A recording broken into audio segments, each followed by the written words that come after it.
Gembala yang jahat. Santo Agustinus mengatakan tentang tetaplah dalam satu gereja yang benar oleh Joshua Charles dalam kisah perjalanannya menjadi Katolik. Dan ini pelajaran yang dibagikannya part 23 dari 34. Salah satu keberatan yang paling umum terhadap gereja Katolik adalah gereja itu korup dan penuh dengan gembala yang jahat.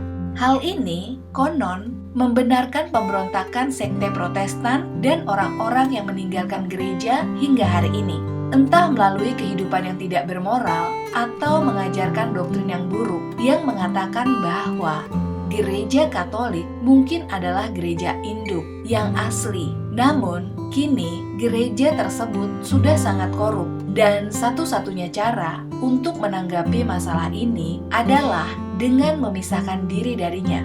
Namun, seperti yang saya temukan ketika saya mulai mempelajari para bapak gereja, hal itu bukanlah suatu keberatan yang baru. Faktanya adalah sebuah pertanyaan yang sudah sangat lama. Dan para bapak gereja memberikan jawaban yang bulat dan tegas bahwa pemisahan dari gereja tidak pernah dibenarkan. Para bapak gereja tidak mempunyai ilusi apapun tentang ziarah gereja di dunia. Seperti halnya perjalanan Israel selama 40 tahun melewati padang gurun melalui tanah perjanjian. Ziarah gereja militan ke surga juga akan sulit. Memang benar, Kristus berkata bahwa jalan menuju surga itu sempit, hanya sedikit orang yang menemukannya. Seperti dalam Matius 7 ayat 14. Dan mereka hanya sampai di sana dengan memikul salib. Seperti dalam Matius 16 ayat 24. Tuhan kita meramalkan nabi-nabi palsu yang akan datang. Seperti serigala. Lihatlah dalam Matius 7 ayat 15. Dan mereka akan menipu banyak orang. Bahkan jika mungkin orang-orang pilihan.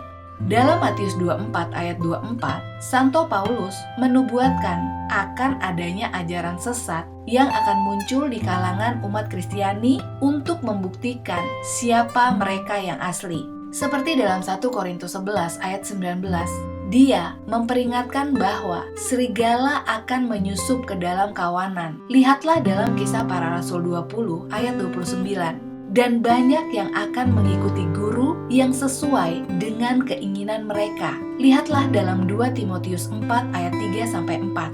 Seperti Israel di padang gurun, satu-satunya gereja sejati akan tetap bertahan melewati semua kesengsaraannya. Tidak ada satupun yang akan mengubah sifat fundamentalnya.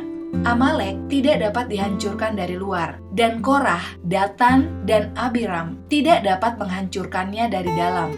Tidak boleh ada pendirian kembali Israel. Hanya ada satu Israel yang didirikan oleh Tuhan sendiri dalam perjalanan ziarah ke tanah perjanjian. Mereka yang bertahan sampai akhir akan melihat janji itu. Pada saat yang sama, gereja seperti halnya Israel penuh dengan orang-orang yang benar dan tidak benar sepanjang perjalanannya. Para bapak gereja menggambarkan gereja yang terlihat di bumi dengan mengacu pada beberapa tipe dalam kitab suci, seperti Bahtera Nuh beserta binatang-binatangnya yang haram dan najis, seperti dalam Kejadian 7 ayat 2 dan 8. Lalu lantai penggirikan. Tuhan mengacu pada lantai penggirikan yang dibeli Daud untuk membangun bait suci, atau gereja Katolik adalah bait suci perjanjian baru yang ketiga. Dan di atasnya gandum dihancurkan, sehingga pada akhirnya sekam dapat dipisahkan dari bait suci. Lihatlah dalam 2 Samuel 24 ayat 18-25 dan 2 Tawarikh 21 ayat 18-27. Lalu, perumpamaan penabur dengan gandum dan sekam. Lihatlah dalam Matius 13 ayat 24-30 dan Markus 4 ayat 26-32. Dan domba dan kambing dalam satu kawanan, seperti dalam Matius 25 ayat 31-46. Meskipun gereja selama ziarahnya di dunia penuh dengan kebaikan dan kejahatan, gereja juga bersifat permanen dan tidak berubah. Mereka yang bertahan sampai akhir akan hidup kembali dan memerintah bersama-sama dengan Kristus selama 1000 tahun. Seperti dalam Wahyu 20 ayat 4 di surga.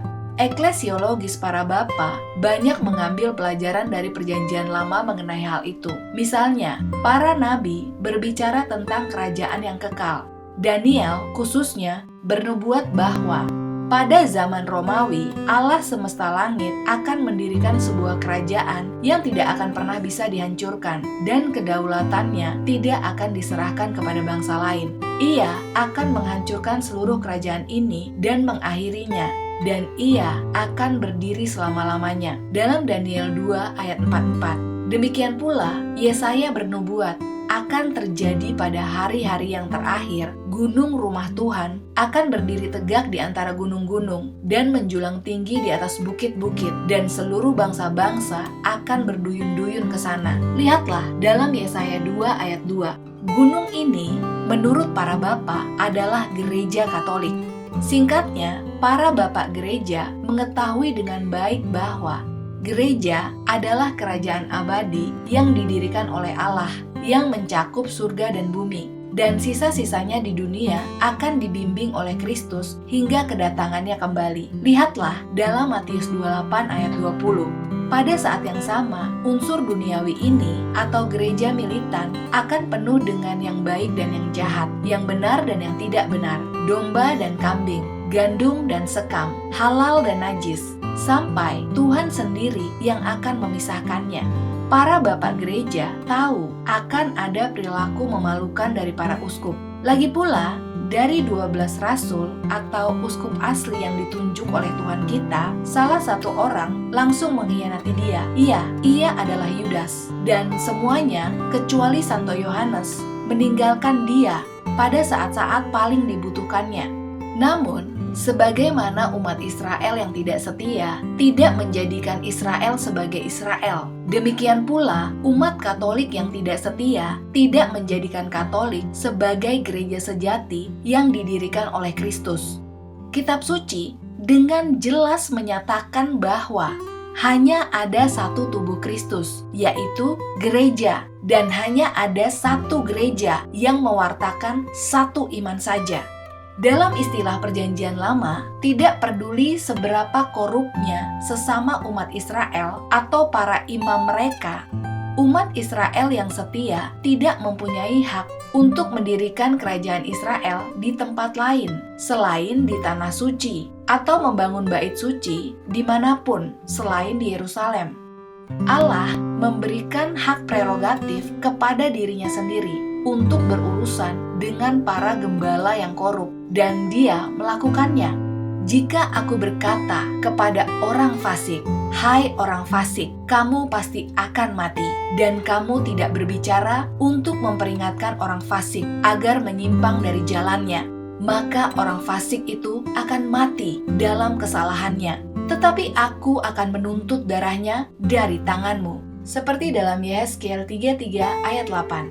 Taatilah pemimpinmu dan tunduklah kepada mereka, karena mereka menjaga jiwamu, sebagai orang yang harus memberikan pertanggungjawaban, seperti dalam Ibrani 13 ayat 17. Inilah sebabnya para bapak gereja dimanapun mengajarkan perlunya persatuan dengan gereja demi keselamatan, dan bahwa gereja Katolik adalah satu gereja yang sejati. Oleh karena itu, bagi seorang Kristen yang beranggapan untuk mendirikan kembali, membentuk kembali, atau melakukan kembali apa yang telah ditetapkan oleh Tuhan sendiri dengan mengajarkan selain dari apa yang diajarkan gereja Katolik, itu adalah sesat. Atau dengan memisahkan diri dari gereja Katolik dengan perpecahan, itu adalah suatu kebodohan. Ini adalah sebuah bentuk utopianisme gerejawi yang dalam upayanya untuk mencapai gereja yang murni telah membunuh banyak jiwa dengan cara yang sama seperti utopianisme politik atau ketidakberadaban politik yang telah membunuh banyak orang. Ada banyak contoh teologi itu dari seluruh bapa, dan ini adalah bagian-bagian yang relevan dari surat Santo Agustinus yang ditulis pada tahun 423 Masehi kepada seorang perawan yang ditabiskan yang merasa tersinggung oleh perilaku para uskup pada masanya. Seseorang dapat memahami dalam surat ini bahwa Walaupun tingkat keparahan dosa dapat meningkat atau menurun pada masa-masa tertentu, sebenarnya tidak ada sesuatu yang baru di bawah matahari. Seperti dalam Pengkhotbah 1 ayat 9, kata-kata dalam surat Santo Agustinus 208 bagian 2-4, 6-7 berisi, "Oleh karena itu, saya menasehati kamu agar jangan terlalu khawatir dengan pelanggaran-pelanggaran yang karena alasan ini telah diramalkan akan terjadi, agar ketika pelanggaran-pelanggaran itu terjadi, kita dapat mengingat bahwa pelanggaran-pelanggaran itu telah dinubuatkan dan tidak menjadi sangat bingung karenanya, sebab Tuhan sendiri dalam Injilnya telah menubuatkan mereka dengan mengatakan, 'Celakalah dunia karena pelanggaran pasti terjadi. Tetapi celakalah orang yang melakukan pelanggaran itu.' Seperti dalam Matius 18 ayat 7. Mereka mencari kepentingannya sendiri, bukan kepentingan Yesus Kristus. Lihatlah dalam Filipi 2 ayat 21. Oleh karena itu, ada beberapa orang yang memegang jabatan terhormat sebagai gembala agar mereka dapat memenuhi kebutuhan kawanan Kristus. Yang lain menempati posisi itu sehingga mereka dapat menikmati kehormatan duniawi dan keuntungan sekuler yang berhubungan dengan jabatan tersebut. Haruslah terjadi bahwa kedua jenis imam ini, yang satu sudah meninggal dan yang lain yang menggantikan mereka, harus terus berada di dalam gereja Katolik, bahkan sampai akhir zaman dan penghakiman Tuhan. Jadi, jika pada zaman para rasul ada orang-orang sedemikian rupa, sehingga Paulus yang berduka karena kelakuan mereka, menyebut satu persatu cobaan yang ia hadapi, bahaya di antara saudara-saudara palsu, seperti dalam 1 Korintus 11 ayat 26. Namun ia tidak dengan angkuh mengusir mereka, tetapi dengan sabar menanggungnya. Betapa lebih banyak lagi hal-hal seperti itu yang harus muncul di zaman kita, karena Tuhan dengan jelas berfirman mengenai zaman yang hampir berakhir ini, bahwa karena kejahatan akan berlimpah, kasih banyak orang akan menjadi dingin. Seperti dalam Matius 24 ayat 12-13. Namun kata-kata itu seharusnya menghibur dan menasehati kita, karena dia menambahkan, barang siapa bertahan sampai kesudahannya, dialah yang akan diselamatkan. Seperti dalam Matius 24 ayat 13. Terlebih lagi, karena ada gembala yang baik dan ada gembala yang buruk. Demikian pula dalam kawanan, ada yang baik dan ada yang buruk. Yang baik dilambangkan dengan nama domba, tetapi yang buruk disebut kambing. Mereka makan berdampingan di rumput yang sama, sampai gembala utama yang disebut gembala tunggal datang dan memisahkan mereka satu dari yang lain, sesuai dengan janjinya. Seperti seorang gembala memisahkan domba dari kambing. Seperti dalam Matius 25 ayat 32. Kepada kita, dia telah membebankan tugas, mengumpulkan kawanan domba bagi dirinya sendiri. Dia telah menyediakan pekerjaan pemisahan terakhir, karena hal itu berkaitan dengan dia yang tidak dapat berbuat salah. Bagi hamba-hamba yang lancang itu, yang dengan entengnya berani memisahkan diri sebelum waktu yang telah Tuhan tetapkan dalam tangannya sendiri, bukannya memisahkan orang lain, malah memisahkan diri mereka dari kesatuan Katolik. Karena bagaimana mungkin mereka memiliki kawanan yang tahir, namun karena perpecahan mereka menjadi najis. Oleh karena itu, agar kita tetap berada dalam kesatuan iman dan tidak tersandung pada pelanggaran yang disebabkan oleh sekam meninggalkan lantai penggirikan Tuhan, melainkan harus tetap dalam gandum sampai penampian terakhir. Seperti dalam Matius 3 ayat 12. Dan oleh kasih yang membuat kita tabah dalam menghadapi jerami, Gembala Agung kita dalam Injil menasehati kita mengenai para gembala yang baik, agar kita tidak menaruh pengharapan kita kepada mereka karena perbuatan baik mereka, namun memuliakan Bapa Surgawi kita karena telah menjadikan mereka demikian. Dan mengenai para gembala yang jahat atau yang dia ingin tunjukkan dengan nama ahli-ahli Taurat dan orang-orang Farisi, dia mengingatkan kita bahwa mereka mengajarkan hal-hal yang baik, padahal mereka melakukan hal-hal yang jahat. Seperti dalam Matius 3 ayat 12. Oleh karena itu, kita harus memahami bahwa para gembala yang baik adalah mereka yang tidak mencari kepentingannya sendiri, melainkan kepentingan Yesus Kristus. Dan bahwa domba yang baik, meskipun meniru pekerjaan para gembala yang baik yang melalui pelayanannya, mereka dikumpulkan.